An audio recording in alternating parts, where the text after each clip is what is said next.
This is the Idea Time Show with Dr. Joe North, helping facilitators expand their creativity, confidence and impact through the power of innovation in action. Gain confidence as a facilitator, confidence with the technology, and confidence with your content and event design. Tune in every week for practical tips, strategies and interviews that will accelerate your personal and business success. And now, here's your host, Dr. Joe North.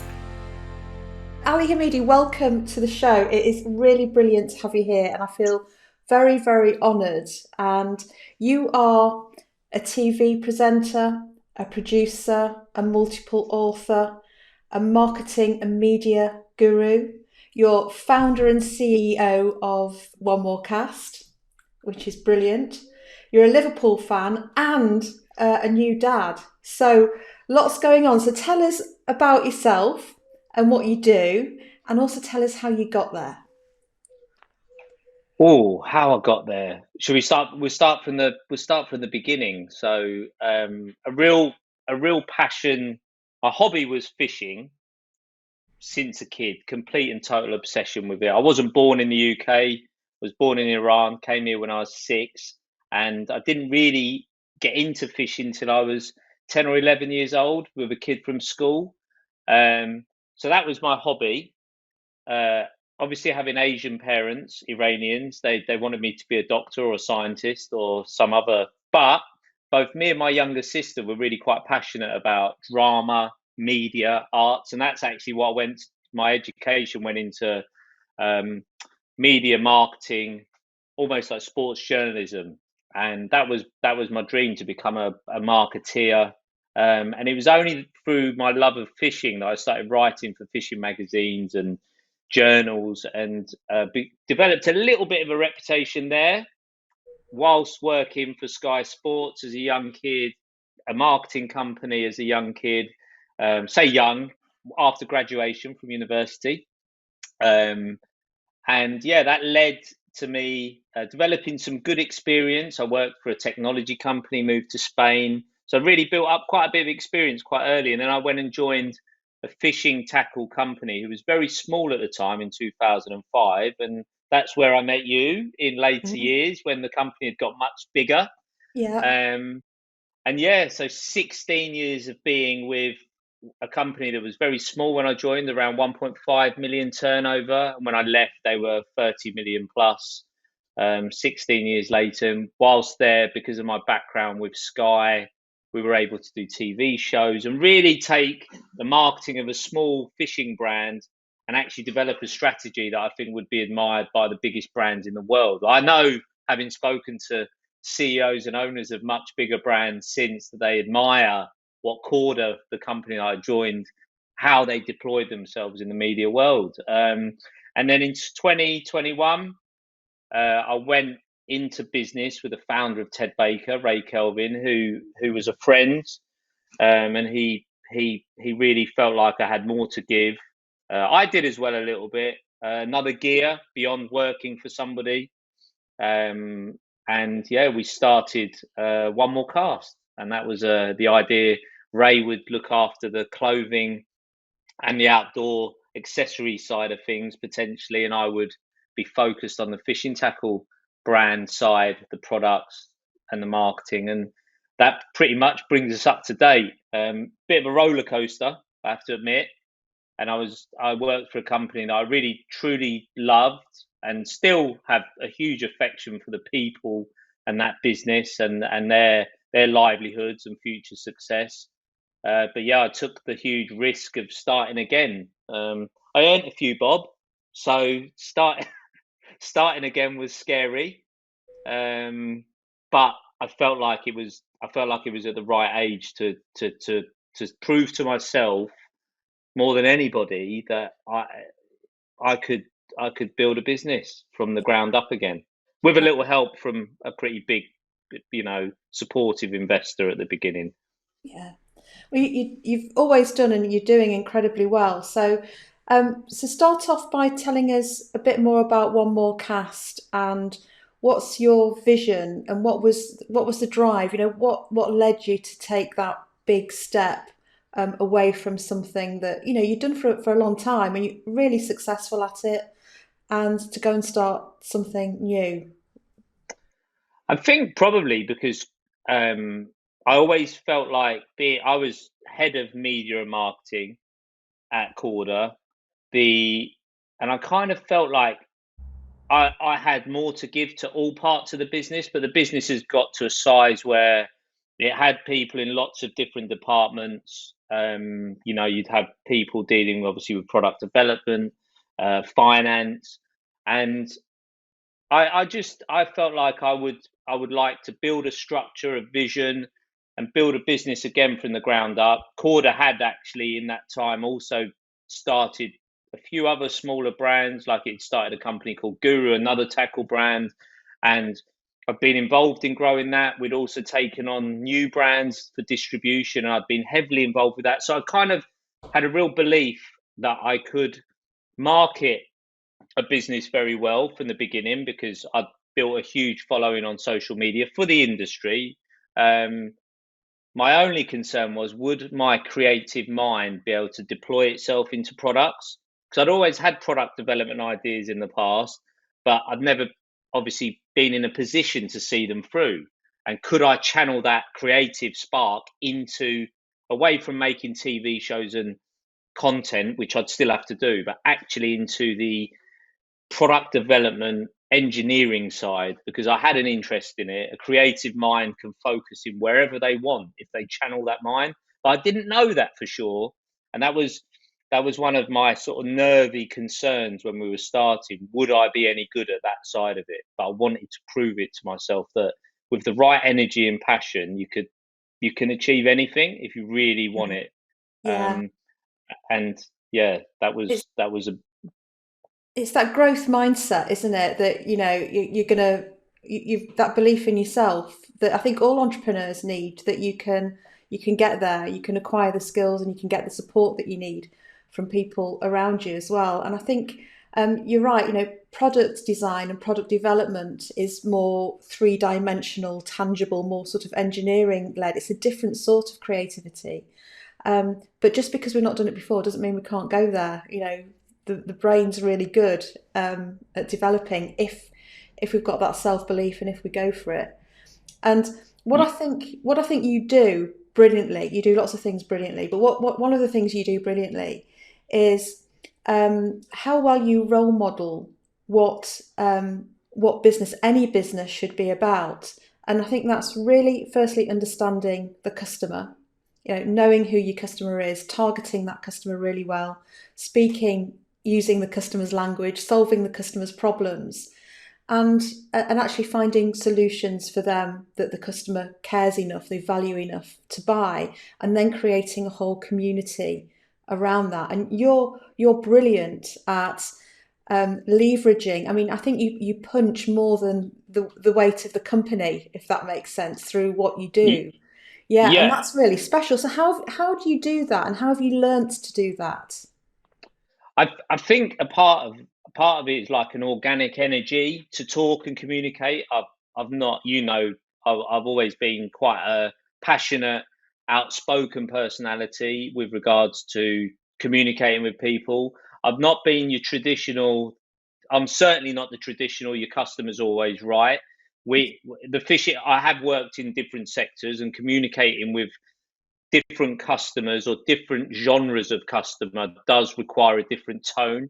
I think Ray Kelvin, coming from Ted Baker and his background, I think he's sometimes been in shock with the way our customer communicates with us, the sort of trolling and negativity, and then he kind of has been quite shocked at how I just brush it off because I've been so used to it for so long. But it's understanding the socio-economic background of some of your community, the education background, not in a derogatory sense, but just Mhm. understanding that fishing, the carp fishing industry, it is a working class sport, and as a result, I think I've always related to them because it's important to be one of them in the way that you communicate. It's not fake.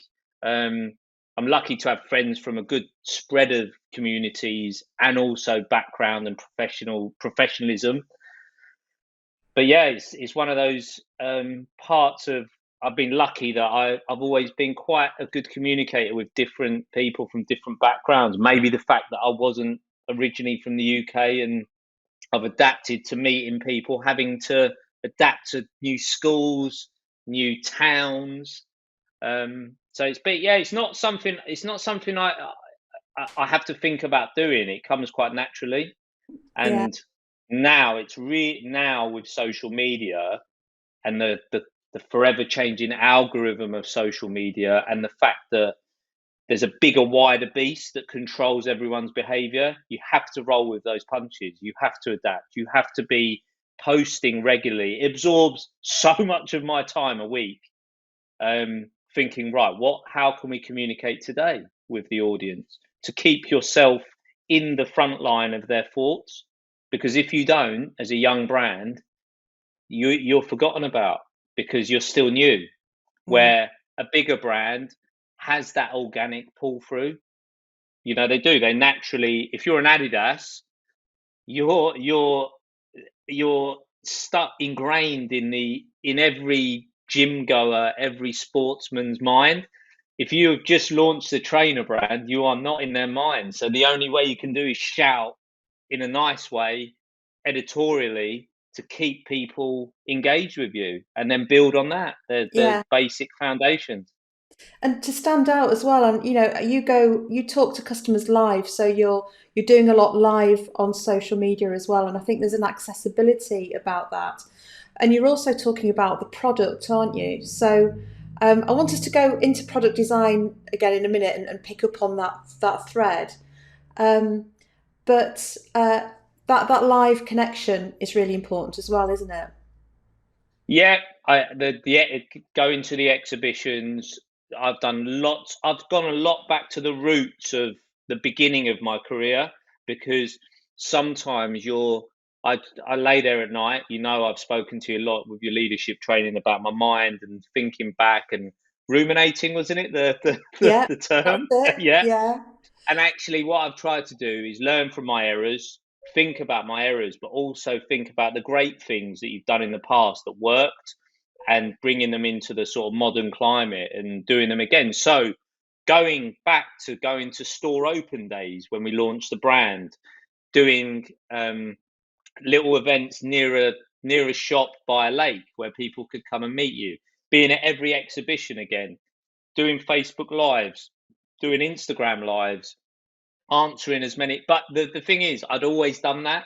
So mm, it's just the fact that it's a shift to our brand, a new brand that probably stands out a bit more. But I was doing that all the time in the shadows, if you like, at Korda. But I think maybe the business as a whole wasn't aware of it as much, because back then social media is growing year on year, and I was like the first on there with a dedicated fishing angler page. And so organically it's just become a way of life, you know.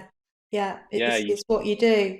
And tell us about the brand One More Cast and what the brand's all about. so the One More Cast brand for me was um a chance. I've got quite a free spirit with regards to how I think, where previously, when you're working at another company, you're kind of guided by the values and the focus of the owner. I think One More Cast, certainly when it comes to fishing tackle, that side of it, I would like the idea of a very free, open mind with how we do things. No barriers with regards to whether we go into this line of product or that line of product. No restrictions.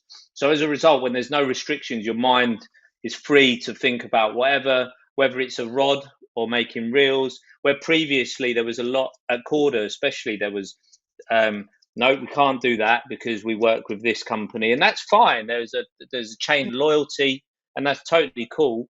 Um, but with One More Cast, it was clean slate, blank canvas. If it feels right, you have a passion for that product, you've got a good idea, let's go for it. Of course, if we can afford to do it based on the status and timescales of the company. It wasn't like got an investor and there's this bottomless pit of money. Absolutely not. We got a commitment of cash to buy in for X amount of shares after the founder class, and that's it. If I went and burnt all that cash, that's that.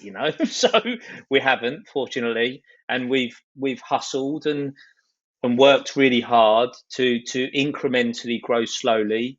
And I just want our products to have a little bit of quirkiness about them. Some things are similar, but some of the inventions that we're working on really will put a stamp on the future. And people say to me, like, when you start, you think, oh, I'd love to have this big business and it to go to this level. But then actually, once you get going, you think, actually, I'd just be really happy to break even and everyone's jobs to be secure. And then you can, once you think, right, I'd like to now make a little bit of profit and then grow. But for me, now I've started, I kind of really understand the thought of ever selling it, for example, already makes me think, no, like it means too much. Yeah. And there's a lot, and with regards to where can it go, a lot of friends say to me, you will never be happy at it. Like, you're not that type to ever be content, that there's always the next thing you're gunning for. And I've probably become resigned to realizing that. That it's part of what keeps many of us, and especially you, going and motivated and interested, and I think potential is unlimited, isn't it? With as long as our health is good and we're And we're able enjoying to. it. Yeah. They're the things that I always worry about, like things coming out of left field and knocking you off track, which you are not in control of. But the Yeah. business, and I think the thing I really enjoy about being not like ruling a business. What I mean is being in charge of your own destiny. That not working for someone suits me, might not suit other people, and that's again totally cool, because I like seeing bumps coming ahead or envisaging what the bump could be. Well, when you work for someone, the bumps can come from behind you, blindsided, and you're not expecting it. And that made me feel uncomfortable. And actually, I feel more secure being insecure in a business that I have autonomy of than working for someone in a really established business where you're guaranteed to be paid, etc. That made me feel more insecure, because based on relationships and future and differences of opinion when it comes to creativity, whatever they are, my personality is a big personality, and it has an opinion, and sometimes you fight in the same war, but the creative differences. I've had it with Ray. I realise now I'm the spark. You I'm the are spark to a the argument. creative. Yeah, you are a Yeah, creative, and you're a creative disruptor, and that's a good thing. That's I mean that in a really positive way. And yeah. No, I accept that as well. And yeah, actually, what I want to make sure is if ever we I'll get in a position, I won't say fortunate enough, but to meet people that have the same love and passion to come and work for One More Cast. And when I say work for, I want them to really feel like it's a part of them. And the idea of One More Cast is to create a business where there is the opportunity for people to have a shareholding. There is an opportunity for for it to become not just emotionally ingrained in them, but financially ingrained in their life, so that they're patted in the pocket and patted on the back and patted in the mind, and really do feel like it's theirs. And they do feel autonomy to a point. yeah, I don't. I like them to ask. I like to ask them what they think. When I say them, the other people that have already now working full time in the business, which we've grown from. There was 3 of us to start with, and now we're 5, soon to be 6. great. Yeah, Yeah. fantastic. That's brilliant. And people do their best in that environment where, they're valued, they're part of it, they feel, connected. And they've got a vested interest financially and emotionally, and actually that's a great place to work as well. It feels good. It feels good to go to work, doesn't it? And I know it was a very brave thing to do. I did it something similar myself. I was a director of a train company and doing really well, but it just wasn't for me. And I was invited to continue and stay and all of those things, but I just wanted to go and do my own thing and create my own thing. So, Yeah. but Yeah, there's it's something brave. inside you, isn't there? Yeah, There was that there for me, I think in the end, and I've said it on multiple other podcasts when I get asked the question, I think it was the thought of living with the regret was enough to tip me over the edge, because it was right on the cusp the whole time up until I signed the deal with the lawyers and everything, and then and literally 2 days later I went and handed what I made sure was everything was signed and done before I went in to hand my notice in, because not for security, but I didn't want there to be any chance of having my mind changed, because I'd made my mind up.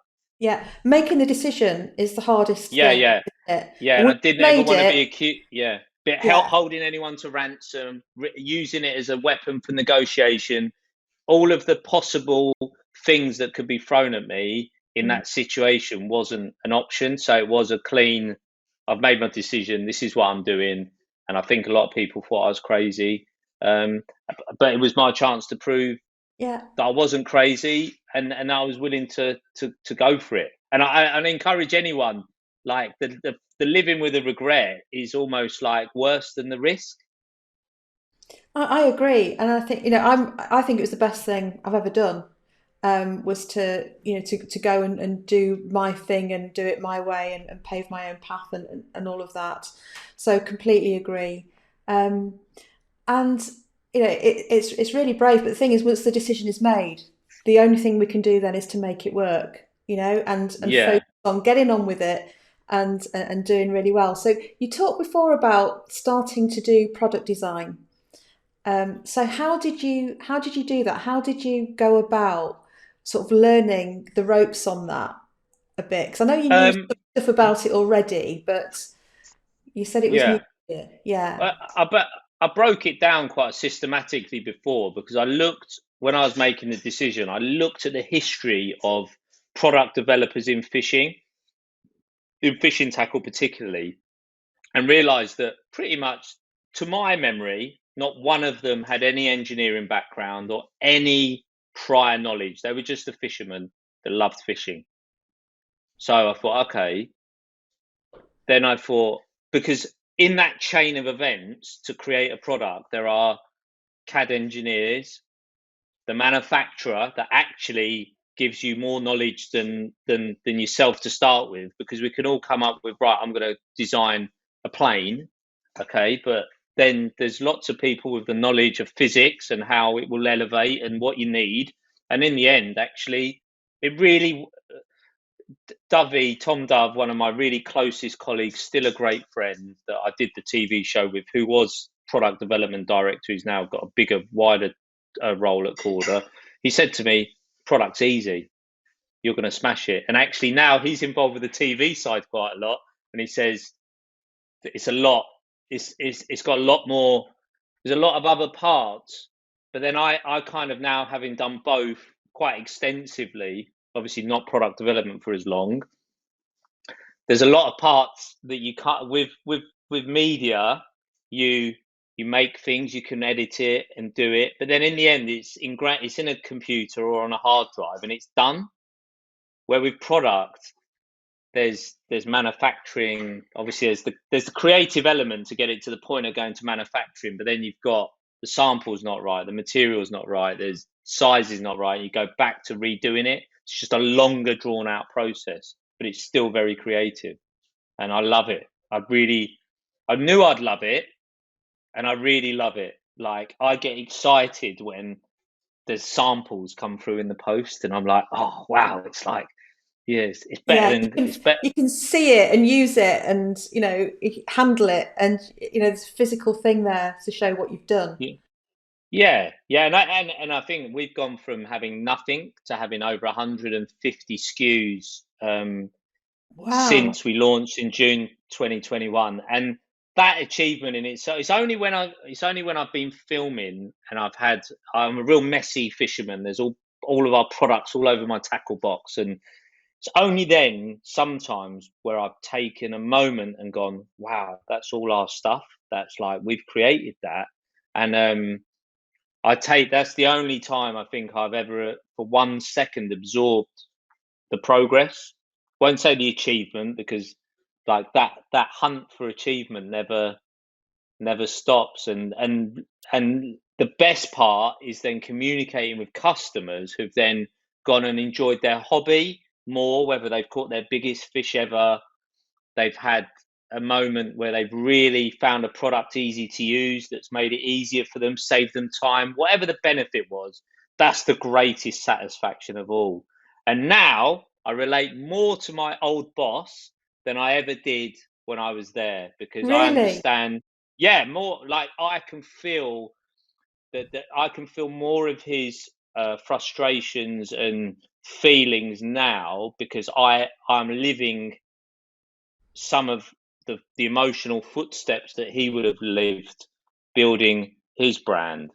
And that's why I'm so passionate about people that come on board, it feeling like their brand, and that in the end they having products that they've brought through, and it not feeling like a conveyor belt of what I like. It can't be Mm, that.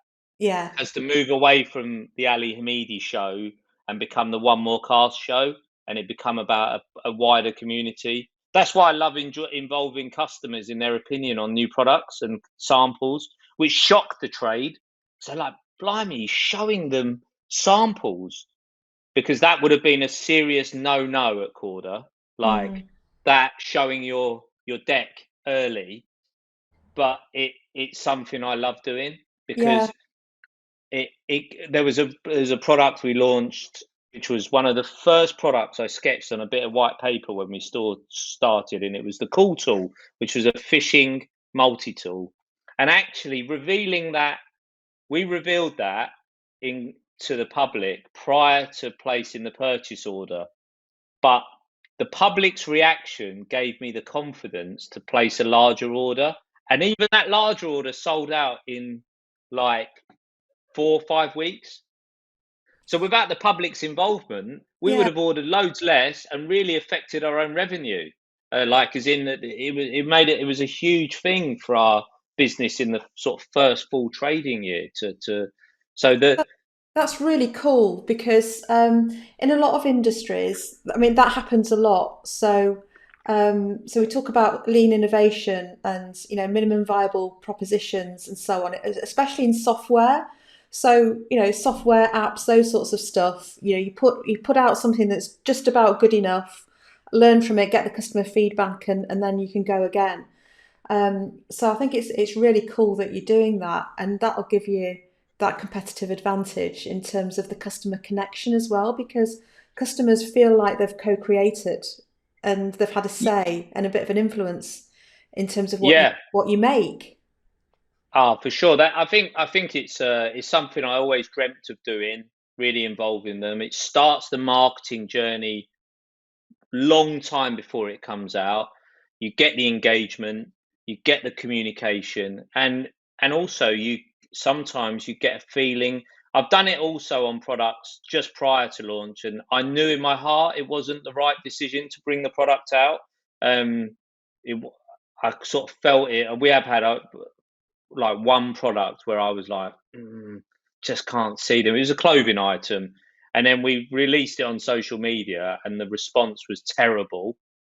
And that's the only time it can backfire on you. But at least if we put that put that sample out prior to us ordering it, we would have learned a lot by the community. And yeah, you get people write really horrible things, but you've got to sort of eke past those comments and look at the constructive ones. Yeah. And sometimes there are some products that I would ignore the community's response and have to go with our gut, that we believe it would make a difference to people's enjoyment of their hobby, in whatever element of it, whether it's shelter or actual physical something on the fishing line. But we have to believe sometimes back ourselves, because Ray says some wise things where he says, doesn't show much confidence if you always ask their opinion. I'm like, well, it also begins the marketing journey. And I'd relayed it back to him. I said, didn't you at Ted Baker go and show your shops a year and a half in advance of next season's stuff? And he was like, yeah. I said, it's exactly the same. It's just I'm going to the end user and you were going to the middleman that was then going to sell it to the end user, who was going to give you an opinion on what the end user was going to think. So cut them out, go straight to the end user, get their opinion now. I think it's a very obvious thing to do, and I think more brands, certainly in fishing, will follow We'll suit. do that. Yeah. Well, it de-risks everything, and it gives you a flying start. So, which is Yeah, interesting because I wanted to ask you about your view on failure, because in innovation, we talk about failure a lot, and that failure is actually learning. Failure is R&D. It's not like, oh, that's not going to work ever. Um, but you've clearly got a growth mindset, as we talked about earlier. So what's your approach to sort of failure, and when things haven't gone how you hoped, and what have you done? Give us some examples on what you've done with that to learn from it and turn it round, because you not everything goes right first time oh no, definitely for not with anyone. product. Yeah, No, it doesn't. I think that's the one thing I've learned with product development. You're sort of really wishing, hoping. We've got an amazing product in development. It's one of the biggest breakthroughs in fishing tackle, like since as a part of the fishing rig. It's got a patent application in. It will be a real landmark for us as a brand. But I had to try to get underwater evidence of this product working, and that alone, just that part of it, because I know the product works, but then getting the evidence on top was a challenge in itself. There's lots of physics involved with the product, and I needed to show that it does underwater what it does. But you're trying to do this in timescales. The product's ready, and you need to do the proof. And then we would go into places, investing money in divers and underwater equipment to do it all, and then the fish weren't playing ball on that session, and or the light wasn't right, the water was too cloudy. We had it all, but you can't. I don't know. There's a weird feeling with it. It's sort of like I go back to. I always think that's happened for a reason. Like whether the delay's been caused for the right reason, and you just adapt and overcome. I think you do, because it's, again, you see the speed bump coming. Like we, you say, like we had these occasions, and then I just came back from filming the TV show in France, where I took a huge risk to try to do the underwater filming at the same time as making the TV show, sacrificing the success of the TV show to get the underwater footage for the benefit of this product's launch. And it looked like I'd made a really bad decision. And on the last day, the greatest thing we could have ever imagined happened. So the TV show became amazing, and we got the eureka thing for that product. But up until then, I was sitting there thinking, oh, why didn't you just like do it separately? But we can't. We don't. I don't have the time. We don't have the budget to do yeah, them separately. yeah. So the risk paid off. And actually, the other shoots before, where the footage of this product performing underwater was cloudy, grainy, you can still see the product doing its thing, but just it wasn't that crisp, crystallized, vivid underwater image of that. I call it the holy grail shot. And that holy grail shot today is now the front. So you've got the underwater clip of the fish getting hooked on this with this product being utilized, and it's now the front of the packaging, and that just happened last week. So Yeah. I don't know whether people watching this can relate to it, but it's all a part of the development process, because the underwater footage was also giving us more intel into how the product performed, proving theory above water. So I was just, yeah, but this has gone on. This product has been in development since August of 21. So So yeah, quite a while then. I mean, it reminds me of what we were saying before we hit record, which was that everything, it does come good. It's about keeping at it, isn't it? And making things work and having a bit of resilience and persistence and creativity. Because I think a lot of people, especially new entrepreneurs with a new product idea, and they've not had a business before or launched a new product before, think that you have the idea for the product, you design it, and then off you go.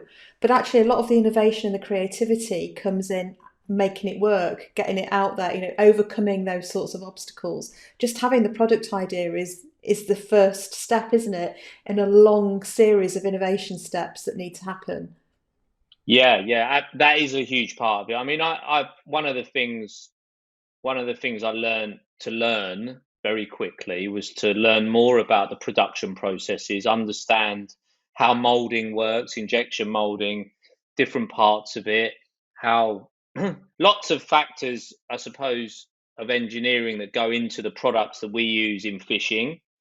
And also, I learned very quickly that lots of ideas were coming in from the public or different people from different angles. Great, but they're taking zero consideration into how things are made, and then it's trying to respond to people and saying, look, lovely concept, but what you're proposing is can't be made, or if it could be made, it would make the RRP so ludicrous to do this job that no one would ever buy it. So yeah, it's a steep learning curve, but for me, I think the marketing side and building the marketing into the creative narrative of the product from the beginning of the journey, it's been a part of the whole story, the fabric of this business, of playing the whole thing out in public, Yeah. so that the story's building. Everyone loves to follow a story, and I want to show the failures, and we've been filming content to hopefully one day be able to put together some sort of inspirational movie about the whole building of the business, not just the bits you see in social, but the warts behind the scenes. Mike, my product development manager, having a heart attack just before we're about to bring out our first wave of products last May, which meant I was doing everything on my own. And in that side of it, lots of things. You want people to see the trials and Yeah. tribulations, not Yeah. not The, just the, the real the real side, not just the the glossy success. the glossy Yeah. success. And Mike's okay, is he? Yeah, Mike's good. I mean, yeah, he's got a lot better. We went for a bit, and then also, I mean, as a young business, we weren't we were financially. I decided financially, or I have to support him through the whole period of him getting well, which most, from a statutory legal perspective, we didn't have to do that, Mm. but I wanted to because I felt he'd done so much emotionally for the business up until then that he deserved it, even though we hadn't even been going a year. Um, but then, to see him recover step by step, improve, reduce his medication, change some lifestyle habits, and it's good. And we've got a really I don't know how much old he's, mid-50s, Mike. Not that it Hmm. matters. Um, Scotsman, so he's good. He really challenges me, tells me what he thinks, and I love that. Yeah, Like, brilliant. strong Oh, opinion. Yeah, yeah, yeah. Well, strong. I'm glad Yeah, he's doing. I'm glad he's doing well, and it doesn't surprise me at all that you've looked after him, because that's in line, very much in line with your values, and that's great. So, yeah, how does a small business, because even like 30 million turnover, by it's sizable, it's a good size yeah. business, but Yeah, it's we're not. not 30 million. Korda's. Yeah, Yeah, Korda, yeah. But yeah, so yeah. how does a small to medium sized business get into ITV and Sky, and what sort of process and creativity and networking did you do to make all of that stuff happen? That's quite a a nice, simple chain of events that I can always look back on. Success leading to success. So I do go back to when I was at university. I thought, right, we've got this 9 weeks of work experience coming up. I'm going to go and aim for the stars. And I thought, I want to go to Sky Sports, right? So I used to go and watch Liverpool every week. Had my season ticket ever since then, but I can't go much now. I've only been to 2 games this year. But when I could go I was in 1999. I remember I went outside. They had the big trucks outside Anfield at the Cop where they record all the outside broadcasting trucks. And I thought, right, I'm just going to walk. I'm just going to knock on that door and walk in that van and ask someone, right? So because there's no security, so I've gone up. There's a person there, and I said, look, I would like to come and work experience to Sky. Could you give me a telephone number or a name for someone to contact? And they were like, oh, you'd need to speak to a production coordinator, but I can't give you a number. But while he's saying that to me, looking at his badge on his chest, and I still remember the number to this day. And on the Monday, I called it up and I said, hello there, blah, blah, blah. I've been asked to give the production coordinator a call about work experience. And she went, oh, okay, Pippa Burke. I was like, yes, Pippa. And they put me through to her. And then she was really good. We had a bit of a laugh on the call. And then she invited me down. And then I ended up going to work experience while I was at uni at Sky. That went really well. And that was the beginning of me making lots of TV connections. Then when I joined Korda, those TV connections meant we could get our first TV show on Sky, which we did, called Thinking Tackle. That paved the way for a good sort of foundation. I then got that show onto Discovery because I had audience figures from Sky, and I could go, hey, would you like this show now to have a 10-year repeat thing? They took it. Then we did the underwater film, real success. We decided to do a cinema premiere to invite our fans to come and watch it. Literally 2 days before the cinema premiere, I get a phone call from Nat Geographic saying, we'd just like your help on some venues. We were recommended your name by someone at Sky. Okay. Start talking to me. And it turns out actually that Nat Geo are working with ITV to make this series called Kingfishers. Great. No problem. And I went, oh, by the way, if any of your directors are free this week, we've got a premiere for our thing. They might want to come. I'm like, oh, actually, one of our directors loves fishing. I went, oh, right, well, invite him. He can come and be my guest. And Nick Warner, who is now a director, co-founder at One More Cast with me, came to that premiere. We became friends. He then became director of Thinking Tackle, but he had contacts at ITV, and I asked him, the dream is to get on terrestrial telly, just get me a meeting with them, right? We'll put some ideas, just get me in front of them. I'll be able to get, just the rest will be history. But we came up with a few concepts. One was Monster Carp, which has become an absolute revelation on telly. The other one was the Big Fish Off.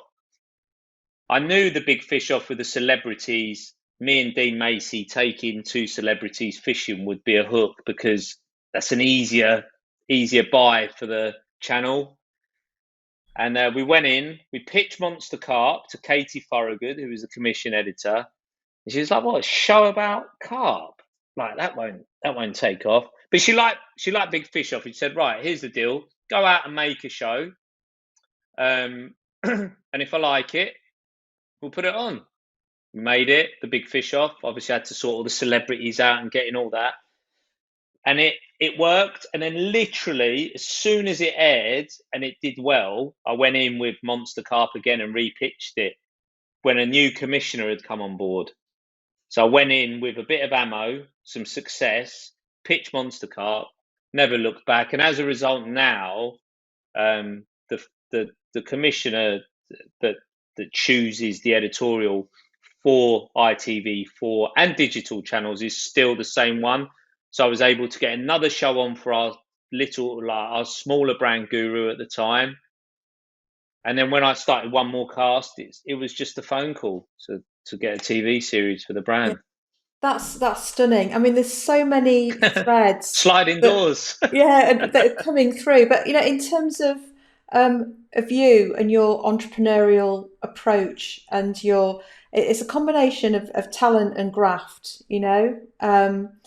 Because More you craft, less talent. It's just well, like a you need enough. stupid determination and kind of like no fear sometimes in approaching people. Like today, funnily enough, because I heard he's replied to me once before, but I emailed Jeff Bezos. Sounds stupid, doesn't it? But we're Wow, trying. No, I know, but I read something that he reads all of his emails, and I did send him an email a little while back about something, and I knew he replied, and he CC'd one of his staff who then replied to me. He didn't really like. He was like, I think her name was Catalin. Can you please contact Ali? That was it. But he replied, and then I've had a problem with Amazon with regards to getting set up with some fab, and I thought I went.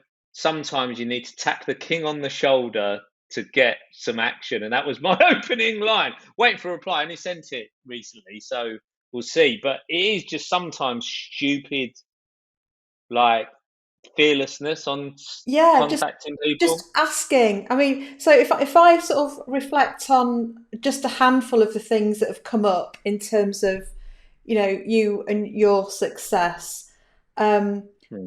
huge creativity and drive, love what you do, care passionately about the customer and about community, values driven. You want to create something that's meaningful, create a great place to work. The stuff that you've not done before, you learn. So product design, product development, all of that.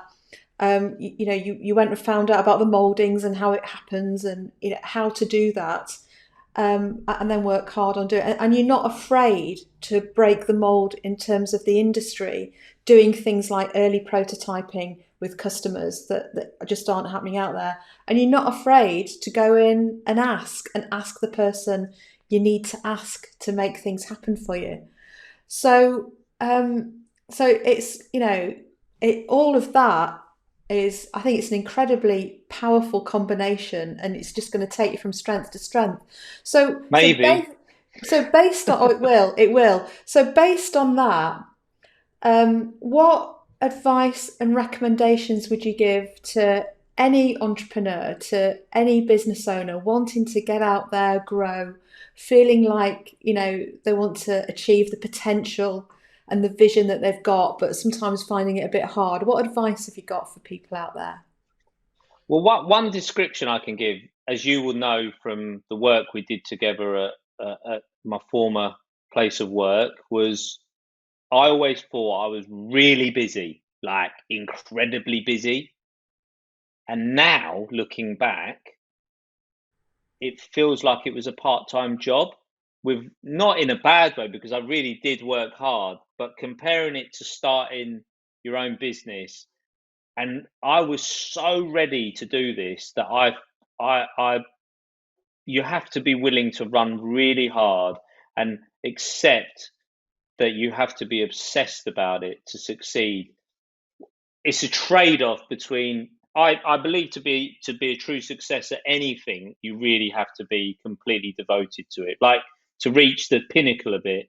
And I'm nowhere, not even, I haven't even scratched the surface of anything yet with regards to growing my own business. But I've got more respect for everyone who has done it in the past, because I realise how truly mentally tough it is. Um, and I enjoy the challenge, but you have to be prepared to go for it. And we very recently we had a videographer that joined us from a really big fishing brand. He started with us, and actually he's left us 2 days ago to start his own content creation subscription business, right? With another angler. Totally cool with that, because I could relate to him going off to do his own thing, but only after he was only with us 10 months, Mm. short spell. So it kind of hurts, but I have said to him, because I had a sense that he was doing it because he thought he might have more time because he's got a family. And I said, look, be prepared.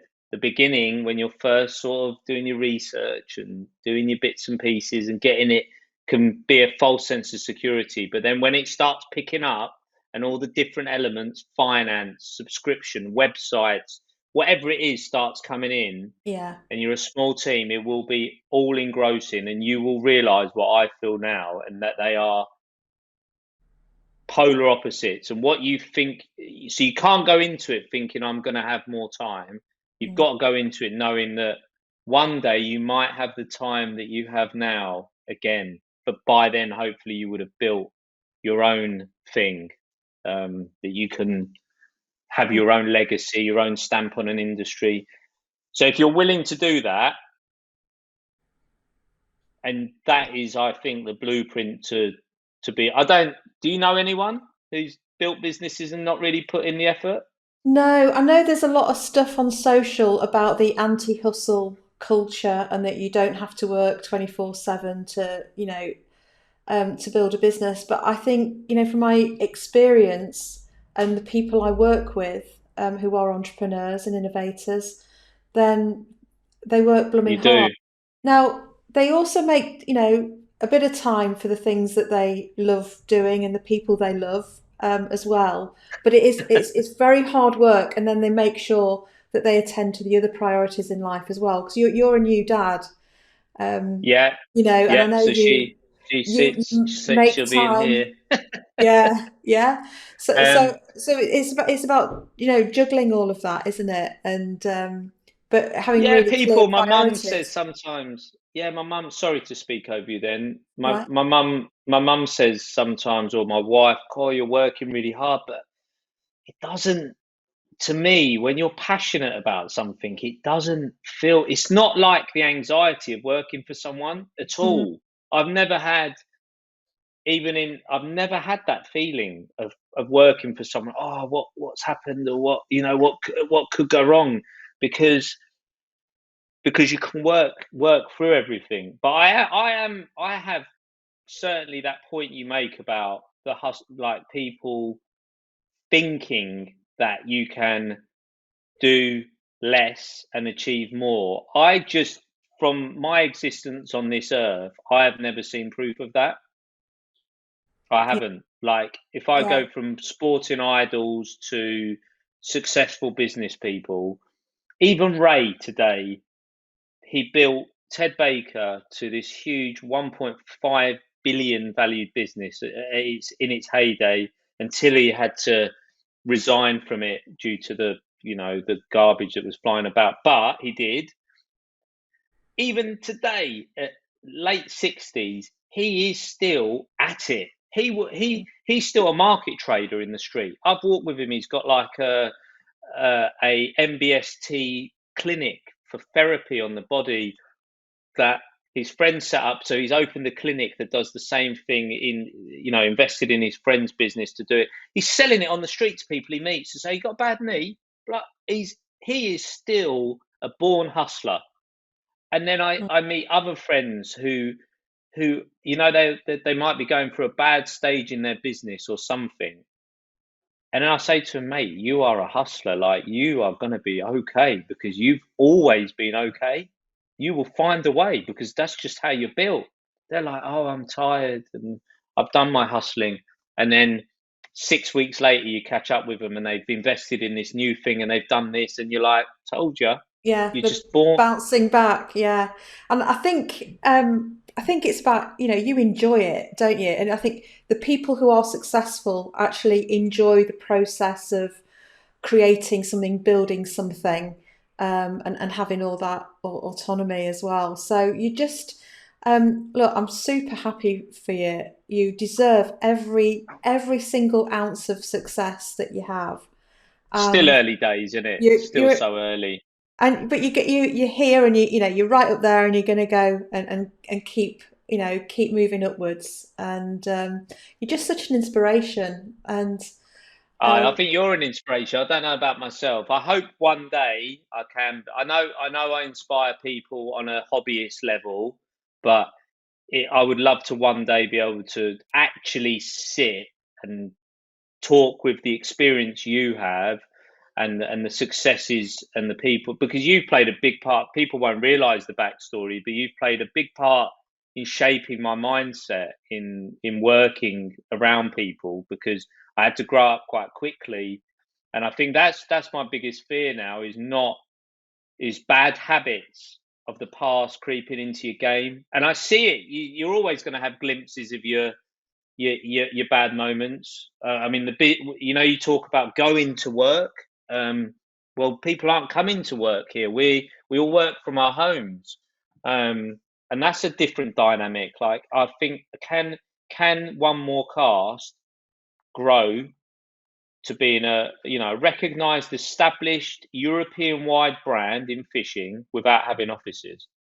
Like, it's got a warehouse, but can it exist with everyone in satellite locations in effect? Of Yeah. course, we meet up and have, but that's a little challenge I've set myself. But it is difficult. I mean, on a creative level, sometimes it just isn't possible to do it over Zoom, because can you move it 1 millimeter that way? Can you move it 1 mil that way? And Yeah. that human side, I think I would like to make sure that people are really with us for a long time. And is that possible remotely? That's a Yeah. question to you, and a challenge, I believe. Yeah, and I think it is, and I think it's about nurturing people even more, and making sure the collaboration's in place, and that there are those meetups whenever you can, to do Yeah, those meetups. But actually, there's no reason why it can't work. And I work with teams all over the world who collaborate super closely, but because one office is in the Middle East and another office is in America or wherever, they've never met, but they yeah, they they feel connected because they build in the fun time, even if it's fun time online. And it's about just yeah. getting used to something different. And look, if anybody can build an amazing remote culture that's innovative, entrepreneurial, and and engages people, then you can. Yeah. Oh, I hope so. I really care for that's the most important thing to me, is the people involved. And I hate, like, when they say to me, "You're the boss." I said, "Don't ever say that to me. You're the boss." I call people boss, and but I want them to really. I want to make sure we have this real, real future of people feeling like it's theirs and feeling comfortable. Because remotely, especially when I'm as manic as I am, the way I work, um, slightly with a lot of lunacy and left, right, this subject, that subject, product, marketing. And sometimes I think, God, I haven't spoken to them today, or they've tried to call me. And I think managing, looking after, preserving, protecting people is the number one priority, because, once you've got some foundations, it all becomes about people, doesn't it? Yeah, well, people, are the ideas, the biggest. I mean, it's said a lot, isn't it? The biggest asset and the most important thing. It's why we do it for businesses, people working with people and supporting each other. So, Ali, this has been absolutely amazing. Thank you so much, and I'm sure that people listening and watching will want to find out more about you. So, what's the best way for them to get in touch and to see your stuff? And I'll put all of this in the show notes as well. But just let us know for the video and the audio. Okay, well, you can follow me. I'm on LinkedIn as Ali Hamidi. I don't use that too often because all the communication tends to be on sort of mainstream social media. So at Ali Hamidi on Instagram, at Ali Hamidi Angler on Facebook, at Ali Hamidi on Twitter, and then at Ali Hamidi TV on TikTok. So try to be as active as possible on all of them, at least a few times a day. And hopefully, if they don't relate to the fishing, they might get some inspiration with how they could communicate with their audience. Yeah, I think there's loads that any business, fishing or not fishing, any business can learn so much from your marketing, your approach, your creativity, your community building, and how you work with customers, and the culture that you. I'd love to do that. Yeah, I'd love to do that with you in the future, where we talk more specific on marketing or something, because I love helping still my friends' other businesses on marketing. It's like I just enjoy seeing something that sets them off and they do a good job as a result of an initiative. So yeah, maybe that's something to chat about. Well, when you're back from your next fishing adventures, I know you've got some travel coming up. Yeah. Then we'll do that. We'll do a part 2, and we'll do a marketing deep dive. How's that? I like it. I like the analogy as well. Diving and underwater and marketing. Good. All of that. Brilliant. Thank you, Jo. Ali, thank you so much. Thank you. My pleasure. Thank you for tuning in to the Idea Time Show, brought to you by Dr. Jo North. Don't forget to subscribe to our channel and access more completely free resources at bigbangpartnership.co.uk/resources. We'll see you next time.